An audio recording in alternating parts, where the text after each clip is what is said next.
तो चलिए हम इस प्रश्न पर चलेंगे एक्सरसाइज 1 पर। देखिए क्या कर रहे हैं। क्या शून्य, पहला क्वेश्चन कह रहा है कि क्या शून्य एक परिमेय संख्या है?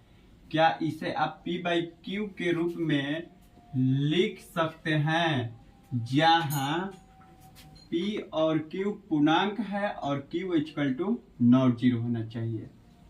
क्या कह रहा है कि शून्य क्या एक परिमेय संख्या है, पूछ रहा है। तो शून्य आप लोगों को हम बताए थे, पूर्णांक पूर्ण संख्या में बताए थे, शून्य एक परिमेय संख्या है। तो चलिए इसको हल करेंगे। यहाँ पर देखिए आप लोगों को हल करके दिखा दे रहा हूँ। पहला के हल लिखेंगे हल।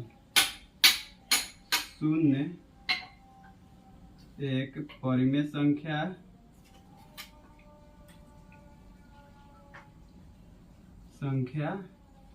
है, जिसे हम लिख सकते हैं 0, इसके बटे में कुछ भी लिख सकते हैं। आप 1 लिखिए चाहे हम लिख देंगे 3, आप 1 लिखिए चाहे 2 लिखिए, इसके बटे में कुछ भी रहेगा संख्या, कोई दिक्कत नहीं है। तो देखिए पहला हो गया नियम पालन। क्या कहता था? परिमेय संख्या का पहला नियम कहता था कि p बाई क्यू के रूप में होना चाहिए, और दूसरा कहता था q equal to not zero होना चाहिए, और तीसरा कहता था पूर्णांक होना चाहिए। क्या होना चाहिए? पूर्णांक होना चाहिए। क्या कह रहा है? तीसरा नियम कह रहा था कि पूर्णांक होना चाहिए। तो देखिए पहला नियम फॉलो किया कि p बाई क्यू के रूप में है, p बाई क्यू के रूप में है, जहां देखो लिखो p बराबर 0 और q बराबर आपका 3 है।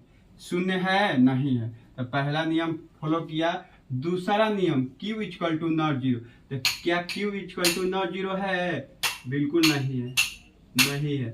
क्या है? q equal to not zero बिल्कुल नहीं है। जीरो है? नहीं है। उसके बाद तीसरा है कह रहा था पूर्णांक। तो दोनों देखिए p और q क्या होना चाहिए? दोनों पूर्णांक होना चाहिए। तो दोनों पूर्णांक है। क्या है? आपका पूर्णांक है। देखिए ये भी और ये भी। तो तीनों नियम फॉलो किया, इसलिए हम कह सकते हैं शून्य एक परिमेय संख्या है। परिमेय संख्या है। क्या है? परिमेय संख्या है।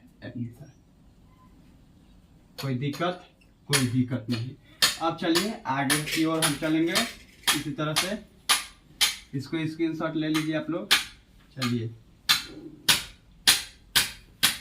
उसके बाद जो दूसरा क्वेश्चन कह रहा है 3 और 4 के बीच 6 परिमेय संख्या, कितने? 6 परिमेय संख्या ज्ञात कीजिए। क्या कीजिए? 6 परिमेय संख्या यहाँ पर लिखे हैं, कीजिए, लिख लीजिएगा, कीजिए। तो देखिए यहाँ पर आप लोगों को इसको ज्ञात करने के लिए कई विधियां हैं, लेकिन यहाँ आप लोगों को हम आसान से विधि सिखाएंगे। इस विधि को हम 5 मेथड से, 5 नियम से बना सकते हैं, लेकिन यहाँ पर हम देखेंगे सबसे आसान नियम कौन सा है, क्योंकि आप लोगों को समझ में आना चाहिए। नहीं तो इसको हम 5 नियम से सॉल्व कर सकते हैं। तो चलिए इसको हम यहाँ पर हल कर देते रहे आसान सा। दूसरा यहाँ पर लिखेंगे हल। क्या लिखेंगे? हल। यहाँ पर बोल रहा है 6 परिमेय संख्या कह रहा है ना, तो 6 में 1 जोड़ देंगे तो क्या हो जाएगा? 6 1 7, यानी n+1। इसका सूत्र है n+1। जितना संख्या कहेगा ज्ञात करने के लिए उसमें 1 जोड़ के जितना आएगा उसको लिख देंगे। लिख दिए तो कितना आया? 7। तो यहाँ पर 3 और 4 के बीच में पूछ रहा है, तो यहाँ पर लिखेंगे 3 और यहाँ पर लिखेंगे 4। लिख दिए। यहाँ पर 6 में 6 कहा, 1 हमने जोड़ दिया तो 7 है, तो 7 से गुना कर देंगे और 7 से भाग मार देंगे इसमें और इसमें भी। आया बात समझ में? इसमें देखिए 3 और 4 के बीच में पूछा है तो 3 और लिख देंगे, और कितना पूछा है? 6 पूछा है। तो 6 पूछा है तो 6 में 1 जोड़ेंगे तो क्या आएगा? 7। 7 से गुना और 7 से भाग, क्योंकि देखिए इसको देने से हमें कोई प्रभाव नहीं पड़ेगा। इसको काट देगा ये फिर मिल जाएगा सेम, इसको काट देगा ये तो सेम मिलेगा। देखिए ऐसे कट गया तो 3 मिला, ऐसे कट गया तो 4 मिल जाएगा। इसलिए इसको भाग देने से कोई और गुना करने से कोई प्रभाव नहीं पड़ा, लेकिन आगे के लिए हम लोग लिखे हैं इसको। देखिए गुना कर देंगे 17 के 21/7 है 7 के 28/7 लिख दिए। तो 21 में 1 जोड़ेंगे तो क्या आएगा 22, तो 22 हो गया आपका 22/7। उसके बाद अगला नंबर 23/7, अगला नंबर 24/7, अगला नंबर 25/7, अगला नंबर 26/7, अगला नंबर 27/7। यही तो है आपका परिमेय संख्या। गिन के देखिए 6 गो निकल के आया है कि नहीं। देखिए 1 2 3 4 5 6 आया है, 6 गो परिमेय संख्या। जितना आया उकरा से एगो ज्यादा और जितना इधर है एकरा से एगो कम। देखिए इसको आप लोग यदि भाग दीजिएगा ना तो 3 से आगे आएगा और 4 से पीछे आएगा। देखिए आप लोगों को विश्वास ना है तो हम दिलाकर दिखा रहा हूँ, आप लोगों को देकर दिखा रहा हूँ। देखिए 22/7 और कहाँ पे 27/7 में कितना आएगा तो आपका 3.1 आ जाएगा या 3.2 आ जाएगा, डॉट डॉट आएगा कितना 3.9 के नीचे आएगा। क्या आएगा 9 तक आएगा, 4 नहीं आएगा आपका। इतना सा बात लिख लीजिए कि 4 नहीं आएगा। जब भी आएगा तो 3 से ऊपर और 4 से नीचे। देखिए भाग दे के देखिए, आप लोगों को विश्वास ना हो तो भाग देकर दिखा दे रहा हूँ। 22 में 7 से भाग दीजिएगा तो कितना आएगा, 22 में 7 से भाग देंगे तो कितना आएगा 17 के 21, कितना मिला आपका 1 मिलेगा ना। तो यहाँ पर पॉइंट देते हैं, यहाँ पर 0, 7 एकम 7 मिलेगा आपका 3। तो यहाँ पर क्या आ गया 3.1 आया। क्या आया 3.1। अगला 23 में और 7 में फिर भाग देंगे तो आएगा 17 के 21, कट के क्या मिलेगा आपका, घट के मिलेगा 2, फिर यहाँ पर पॉइंट यहाँ पर 0, 7 दूनी के 14 आपका मिल जाएगा आपका 6। आप आगे भी लिख सकते हैं, कोई दिक्कत नहीं है, लेकिन आप लोग ध्यान रखिए जब भी आएगा तो 3 से ऊपर। फिर अगला 25 में और 7 से भाग दीजिए। देखिए आप लोगों को हम प्रूफ दिखा दे रहा हूँ। 17 के 21, घट के आएगा आपका 4, यहाँ पर पॉइंट यहाँ पर 0, कितना हो जाएगा 7 5 35, घट के कितना मिलेगा 5 मिलेगा। आप चाहे तो आगे भी भाग दे सकते हैं, कोई दिक्कत नहीं, लेकिन हम इसको आप लोगों को दिखा रहे हैं केवल यहाँ पर। उसके बाद 26 में यहाँ पर 26 में 7 से 17 के 21, घट के कितना आएगा 5, यहाँ पर पॉइंट यहाँ पर 0, तो कितना हो जाएगा 7 7 49, घट के कितना आएगा 1, तो कितना हो जाएगा आपका 3.7। अगला है 27 में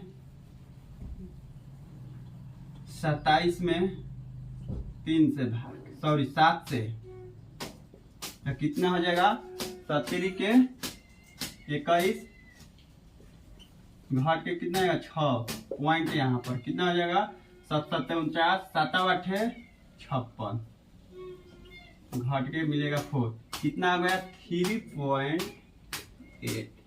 ये है आपका, देख लीजिए मिला लीजिए, 3 से ऊपर 4 से नीचे आया है कि ना, ये बिल्कुल सही है, यही आपका आंसर है।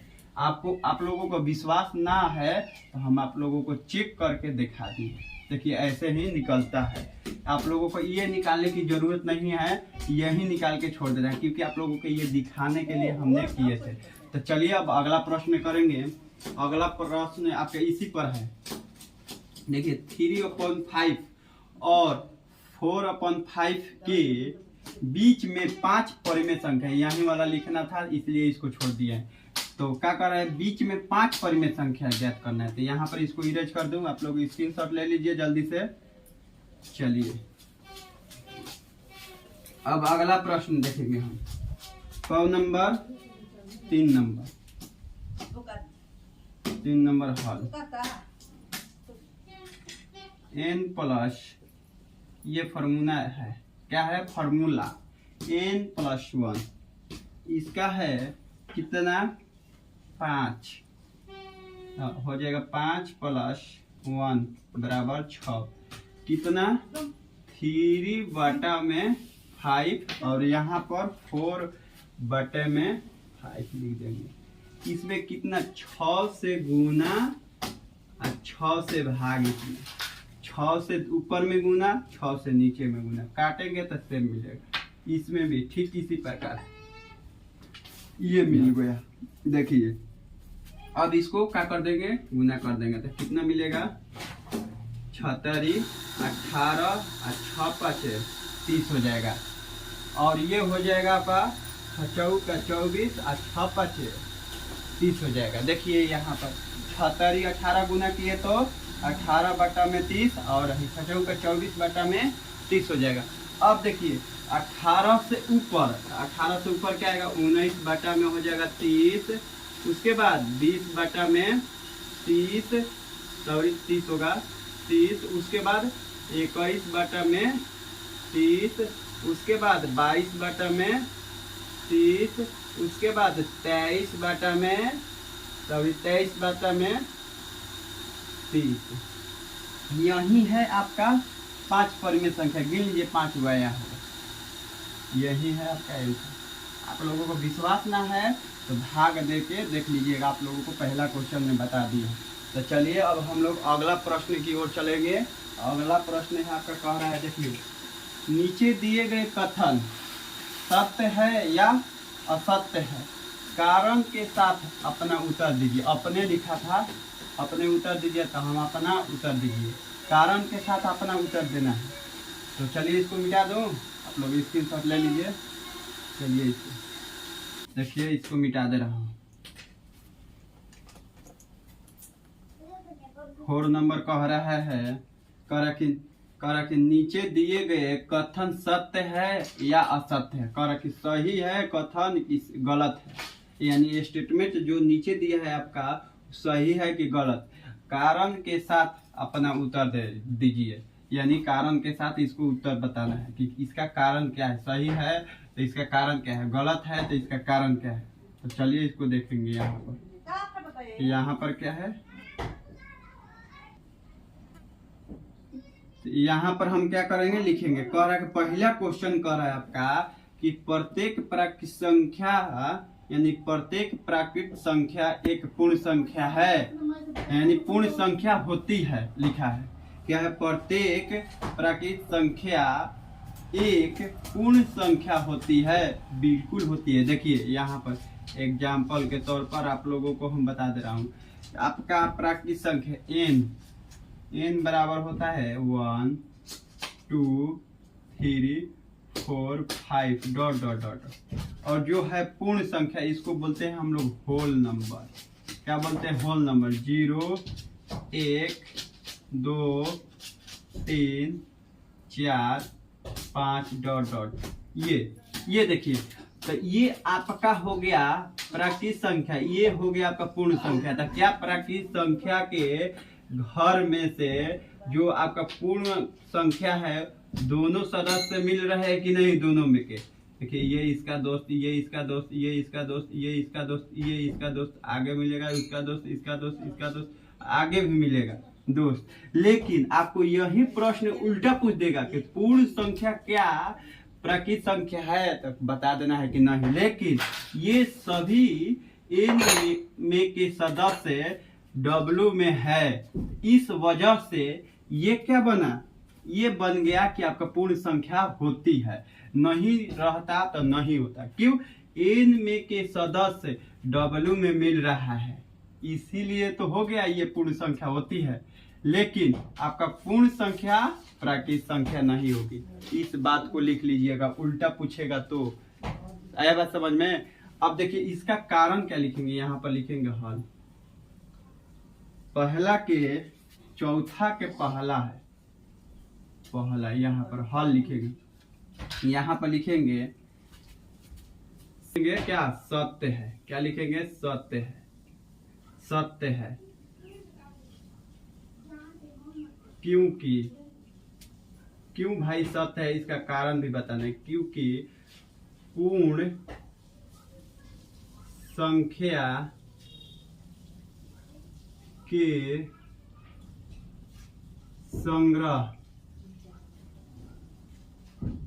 संग्रह में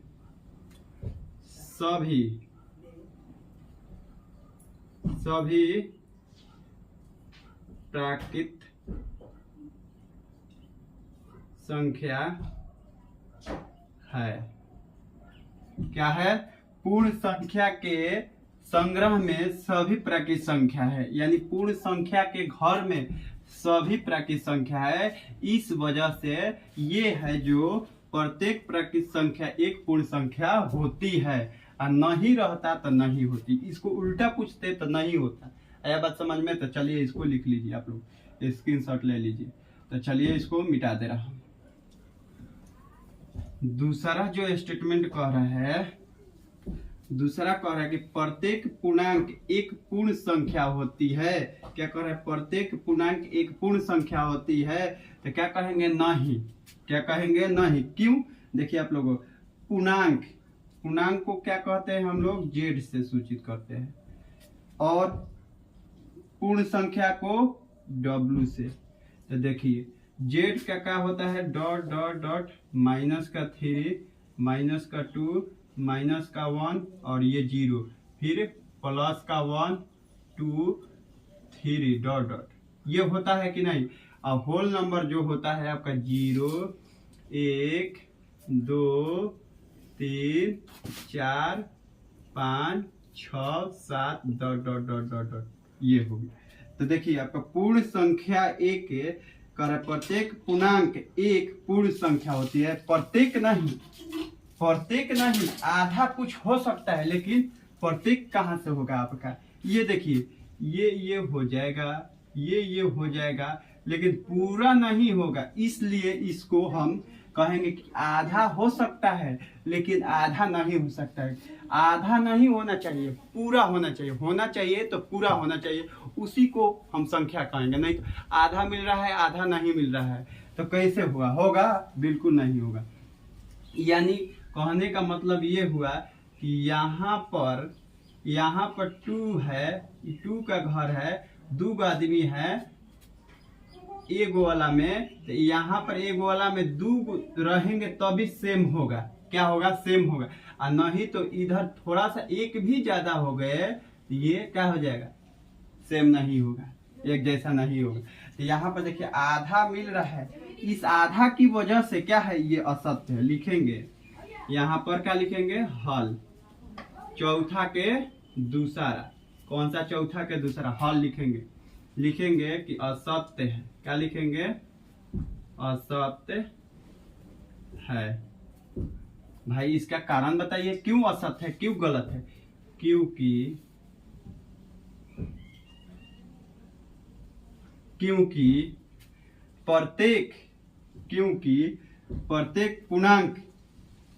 प्रत्येक पूर्णांक एक पूर्ण संख्या नहीं हो सकती है।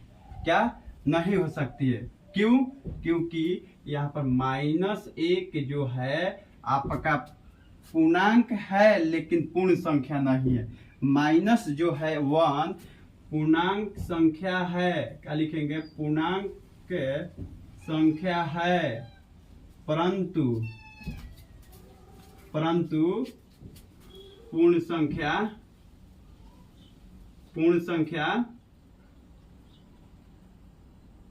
नहीं है। क्या है, नहीं है। आ गया बात समझ में? क्यों कि असत्य क्यों है, क्योंकि -1 है जो पूर्ण संख्या है, सॉरी पूर्णांक संख्या है, परंतु पूर्ण संख्या नहीं है। क्या है, पूर्ण संख्या। माइनस जो 3 है आपका पूर्णांक संख्या है, लेकिन पूर्ण संख्या नहीं है। -2 जो है आपका पूर्णांक संख्या है, लेकिन पूर्ण संख्या नहीं है। आया बात समझ में? उसकी वजह से ये असत्य हो गया। चलिए, तो आप लोग समझ चुके होंगे, तो चलिए इसको हम मिटा दे रहा हूं। अगला जो है प्रश्न आपका लास्ट है। अगला प्रश्न कर कि प्रत्येक परिमेय संख्या एक पूर्ण संख्या होती है। प्रत्येक परिमेय संख्या एक पूर्ण संख्या होती है, पूछ रहा है कि कह रहा है कि परिमेय संख्या जो है एक पूर्ण संख्या होती है। बिल्कुल नहीं होती है। देखिए एग्जाम्पल के तौर पर आप लोगों को हम बता दे रहा हूँ, परिमेय संख्या जिसको बोलते हैं रेशनल नंबर, आर से इसको सूचित कर दे रहा हूँ, रेशनल नंबर।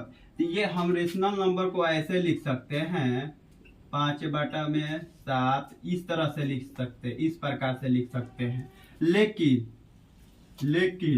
लेकिन देखिए यहाँ पर आपका पूर्ण संख्या जो है, पूर्ण संख्या जिसको W से सूचित करते हैं होल नंबर, तो इसको 0, 1, 2, 3, 4, 5, 6 ये लिख सकते हैं। लेकिन देखिए आपका पूर्ण संख्या जो है परिमेय संख्या हो सकता है, लेकिन परिमेय संख्या पूर्ण संख्या नहीं हो सकता है।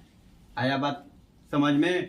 क्योंकि देखिए इसके बट्टे में 1 1 है, तो प्रत्येक आपका लिखना पड़ता है। ये लिखता कि प्रत्येक पूर्ण संख्या एक परिमेय संख्या है, तो बोलते कि हाँ है। लेकिन यहाँ पर लिखा है कि प्रत्येक परिमेय संख्या एक पूर्ण संख्या है, बिल्कुल नहीं है। लेकिन क्यों नहीं है, देखिए आप लोगों को यहाँ पर दिखा दे रहा हूँ। देखिए परिमेय संख्या जो है 3/4 यानी 5/7, 7/4 और होल नंबर है, इस तरह से चलता है।